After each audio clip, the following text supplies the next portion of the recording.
Hello students, welcome to my YouTube channel. आज हम class 9th का चैप्टर नंबर 1 उसकी एक्सरसाइज 1.1 को सॉल्व करेंगे। तो एक्सरसाइज 1.1 में क्वेश्चन नंबर फर्स्ट क्या है, इस जीरो ए रैशनल नंबर। हमें ये बताना है कि क्या ज़ीरो एक रैशनल नंबर है। Can you write it in the form P by Q, और क्या आप इसको पी बाई क्यू की फॉर्म में लिख सकते हैं where P and Q are integers and Q not equal to zero, और जहाँ पर पी और क्यू दोनों क्या है, एक इंटीजर्स हैं और क्यू क्या है, नॉट इक्वल टू ज़ीरो। तो अब हमें ये पता है, हमने प्रीवियस लेक्चर में ये पढ़ा था कि जो रैशनल नंबर्स होते हैं वो किस फॉर्म में होते हैं, हमारे पी बाई क्यू की फॉर्म में होते हैं। और उसमें हमने ये भी डिस्कस किया था कि जो ज़ीरो है उसको हम रैशनल नंबर्स की फॉर्म में लिख सकते हैं। तो यहाँ पे क्या पूछा गया है कि बताओ कि उसको हम पी बाई क्यू की फॉर्म में लिख सकते हैं या नहीं, और ज़ीरो एक रैशनल नंबर है या नहीं है। तो इसका आंसर क्या होगा, yes. Yes, zero is a rational number, क्योंकि ज़ीरो को हम किसी भी फॉर्म में लिख सकते हैं, 0/3, 0/-3, 0/5 एंड सो ऑन। तो यानी कि हर इंटीजर्स के नंबर के लिए ज़ीरो को हम पी बाई क्यू की फॉर्म में लिख सकते हैं। यानी कि ज़ीरो को हम yes, 0 can be written as p by Q की फॉर्म में हम इसको लिख सकते हैं, जहाँ पर p क्या है, 0 एंड q क्या है, नॉट इक्वल टू 0। यानी कि ये क्या है, एक इंटीज़र तो है बट ये क्या है, नॉट इक्वल टू 0। तो इस तरह से हम ज़ीरो को एक रैशनल नंबर की फॉर्म में लिख सकते हैं, 0/3, 0/-3 कुछ भी ले सकते हैं। तो ज़ीरो को हम p बाई क्यू की फॉर्म में भी लिख सकते हैं, जहाँ पर कंडीशन क्या है कि p तो 0 है और q क्या है, not equal to 0। Next question में क्या है, find 6 rational number between 3 and 4। हमें क्या बताना है कि 3 और 4 के बीच में 6 रैशनल नंबर्स हमें निकाल के दिखाने हैं। अब हम पहले रियल नंबर की बात करते हैं। हमने पढ़ा था कि जो रियल नंबर है वो क्या है, कॉम्बिनेशन है रैशनल और इरैशनल्स का। तो अगर हम इसको नंबर लाइन पे देखें तो नंबर लाइन पे हमारे पास काफ़ी सारे नंबर्स होते हैं। अगर नंबर लाइन पे हम देखें तो यहाँ पे हम ज़ीरो लिखते हैं, ज़ीरो के नेक्स्ट आगे यहाँ पे पॉजिटिव नंबर्स होते हैं, 1 2 3 अप टू सोन तक के नंबर्स, यानी कि इन्फिनिटी तक के नंबर्स होते हैं। फिर ज़ीरो के जो लेफ़्ट में नंबर्स होते हैं वो हमारे होते हैं -1 -2, यानी कि अप टू -इन्फिनिटी तक के नंबर्स होते हैं।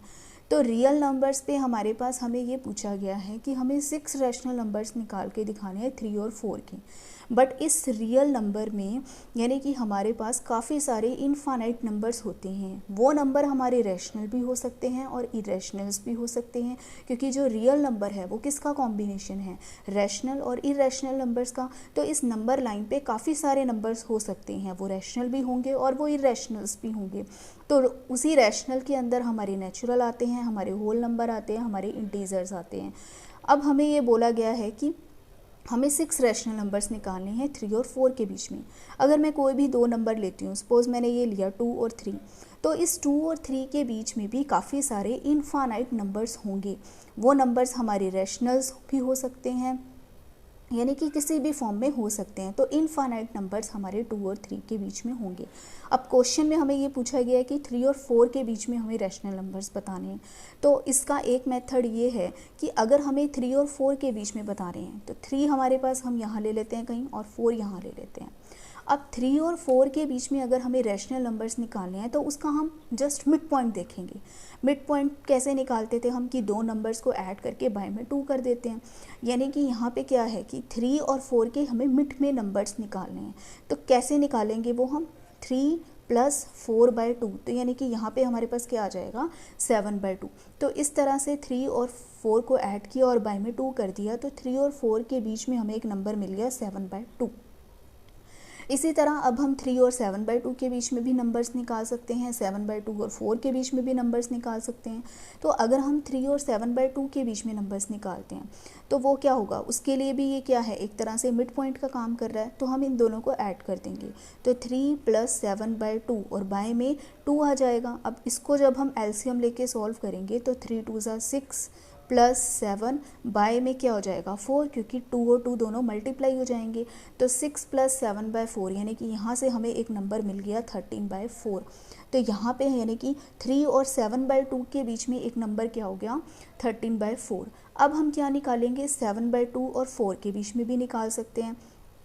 तो 7/2 और जब 4 के बीच में निकालेंगे तो हम इनको ऐड करेंगे 7/2 + 4 और बाय में क्या आ जाएगा 2 मिड पॉइंट के लिए। अब हम इनका जब एलसीएम लेंगे 2 एलसीएम में गया 7 + 8 और बाय में क्या आएगा 2 यानी कि 15 और 2 2 ज़ा 4 तो 15/4 आ गया। यानी कि 7/2 और 4 के बीच में एक नंबर हमें क्या मिल गया 15/4। अब हम इसी तरह किसी भी दो नंबर्स के बीच में निकाल सकते हैं, यानी कि 13/4 और 7/2 के बीच का भी नंबर निकाल सकते हैं, 7/2 और 15/4 के बीच का नंबर्स भी निकाल सकते हैं, 15/4 और 4 के बीच का भी निकाल सकते हैं, फिर 3 और 13/4 के बीच में हमें कितने नंबर चाहिए 6। तो इसी तरह अब हमारे पास ये था कि अभी हमने कौन कौन से निकाले थे, एक निकाला था 3, फिर 13/4, फिर 7/2 एंड फिर 15/4 और फिर निकाला हमने 4। तो अब हमें यहाँ पे ये देखना है कि हमारे पास नंबर थे 3, 13/4, 7/2 एंड 15/4 एंड 4। तो अब हम बाकी के जो नंबर्स हैं उनके बीच हम निकालते हैं कि हमें तो 6 निकालने हैं और 3 और 4 के बीच में अभी ये नंबर 3 निकले हैं। तो इसी तरह हम 3 और 13/4 भी के बीच में भी निकाल सकते हैं। तो वो कैसे निकालेंगे 3 + 13/4 डिवाइडेड बाय 2। अब फिर इसका जब हम एलसीएम लेंगे 4 एलसीएम में जाएगा, 3 4 ज़ा 12 + 13/2 तो यहाँ से क्या आ गया 25/8। तो 3 और 13/4 के बीच में एक नंबर आ गया 25/8। इसी तरह हम 15/4 और 4 के बीच में भी निकाल सकते हैं। तो वो नंबर क्या होगा 15/4 + 4/2 यानी कि यहाँ से जब 4 एलसीएम आएगा तो 15 + 4 4 ज़ा 16/2 यानी कि यहाँ से एक नंबर क्या आ गया 31/8। तो यहाँ पे एक नंबर क्या आ गया 15/4 और 4 के बीच में 31/8। तो यहाँ से हमें कितने रैशनल नंबर्स मिल गए हैं, अभी हमें कितने निकालने हैं 6। तो 1 2 3 4 और 5 यानी कि ये 5 रैशनल नंबर्स निकल गए। इसी तरह हम अब इन दोनों के बीच भी निकाल सकते हैं, यानी कि यहाँ से हमारे पास अब क्या हो जाएगा 31/8 + 4/2 तो यहाँ से आ जाएगा 31, 8 4 ज़ा 32/16 तो यहाँ से एक नंबर आ गया 63/16। तो ये हमारे पास क्या हो गया यहाँ पर कि इन दोनों के बीच में एक नंबर आ गया 63/16 और 4। अब 3 और 4 के बीच में 6 रैशनल नंबर्स हमारे ये होंगे। फर्स्ट हमारे पास क्या है 25/8, सेकंड है 13/4, थर्ड है 7/2, 15/4 और फिर उसके बाद है 31/8 और नेक्स्ट है 63/16। तो इस तरह से हमने मिड पॉइंट के थ्रू रैशनल नंबर्स निकाले 3 और 4 के बीच में। बट ये मेथड काफ़ी लंबा जाता है तो हम एक शॉर्टकट मेथड भी अप्लाई कर सकते हैं। तो वो जो शॉर्टकट मेथड है उसमें हमें क्या करना है कि हमें 6 रैशनल नंबर्स निकालने थे 3 और 4 के बीच में।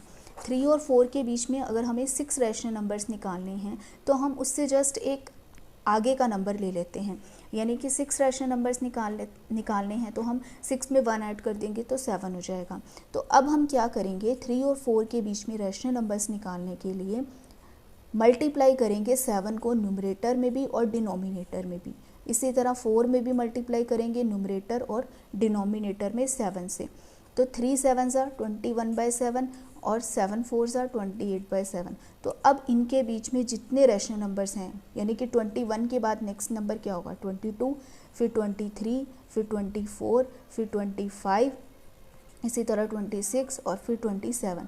तो यानी कि ये जो रैशनल नंबर्स हैं वो हमारे ये होंगे, कौन कौन से होंगे, एक तो 22/7, 23/7, 24/7, 25/7, फिर आ गया 26/7 और नेक्स्ट है 27/7। तो ये हमारे क्या हैं 6 रैशनल नंबर्स हैं 3 और 4 के बीच में।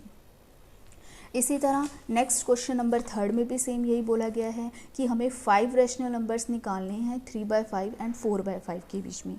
अब 5 रैशनल नंबर्स निकालने हैं तो हम इससे एक नेक्स्ट नंबर ले लेते हैं, यानी कि एक बड़ा नंबर ले लेते हैं जिसमें हम 1 ऐड कर देंगे। तो 5 + 1 6, 6 क्या करेंगे, अब इसके न्यूमरेटर और डिनोमिनेटर में मल्टीप्लाई करेंगे। इसी तरह 4 और 5 के न्यूमरेटर और डिनोमिनेटर में 6 को मल्टीप्लाई करेंगे। तो 3/5 है, 6 से मल्टीप्लाई 6 से डिवाइड। इसी तरह 4/5, उसमें भी 6 से मल्टीप्लाई 6 से डिवाइड। तो 6 3 ज़ा 18/13 और यहाँ पे 6 4 ज़ा 24/30। अब इसके नेक्स्ट नंबर 19 है, एक 20 है, 21 है, 22 है, 23 है।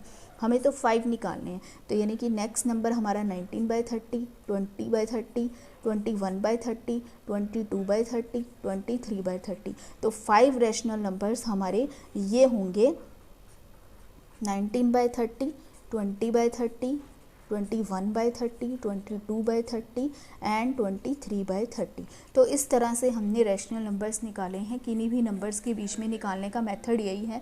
जो दूसरा मेथड था वो काफ़ी लॉन्ग था, तो आप शॉर्टकट मेथड अप्लाई कर सकते हो। शॉर्टकट के लिए क्या करना है कि कितने भी नंबर्स के बारे में पूछा हुआ है तो उसमें हमें क्या कर देना है, एक नंबर आगे जाके वही नंबर न्यूमरेटर और डिनोमिनेटर में मल्टीप्लाई कर देना है। फिर उससे जितने भी नेक्स्ट के नंबर्स होंगे वो हमारे रैशनल नंबर्स आ जाएंगे। उसके बाद लास्ट क्वेश्चन हमारा क्या है, फोर्थ क्वेश्चन है। क्वेश्चन नंबर 4 में क्या बोला गया, state whether the following statements are true और फॉल्स। हमें ये बताना है कि स्टेटमेंट जो है वो ट्रू है या फॉल्स है। Give reasons for your answer, और उसके हमें आंसर बताने हैं रीजंस में। फर्स्ट है every natural number is a whole number.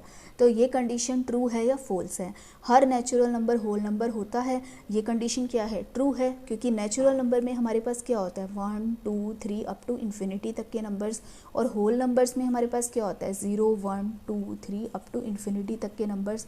तो यानी कि ये होल नंबर जो है वो बड़ा हुआ और नेचुरल नंबर जो है वो इसी का ही कॉम्बिनेशन बनाएगा।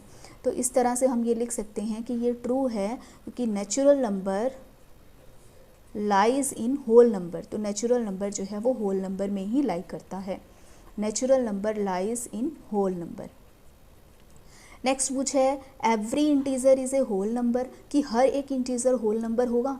तो इसका आंसर क्या है, फॉल्स, क्योंकि इंटीजर्स में हमारे पास पॉजिटिव नंबर भी आते हैं और नेगेटिव नंबर भी आते हैं। यानी कि जो -5 है वो क्या है, वो होल नंबर में नहीं आता। तो -5 is not a whole number, क्योंकि होल नंबर में तो हमारे पास सिर्फ पॉजिटिव नंबर्स आएंगे और साथ में 0 इंक्लूड होगा। तो इसका आंसर क्या होगा, फॉल्स। फिर आता है every rational number is a whole number, कि हर एक रैशनल नंबर होल नंबर है या नहीं है। तो रैशनल नंबर्स जो होते हैं वो हमारे P/Q की फॉर्म में होते हैं। तो ये जो है वो क्या है, फॉल्स है, क्योंकि जो रैशनल नंबर्स होंगे वो हमारे होल नंबर नहीं हो सकते, क्योंकि रैशनल नंबर्स के अंदर तो कुछ नंबर P/Q की फॉर्म में भी आते हैं। 1/2 जो है वो भी क्या है, होल नंबर नहीं है। तो 1/2 is not a whole number. तो इस तरह से आज हमने एक्सरसाइज 1.1 को सॉल्व किया। होपफुली ये वीडियो आपको समझ आ गई होगी। प्लीज़ मेरे चैनल को लाइक शेयर एंड सब्सक्राइब कीजिए और बेल आइकन को प्रेस कीजिए, जिससे आपको नई वीडियो की नोटिफिकेशन मिलती रहे।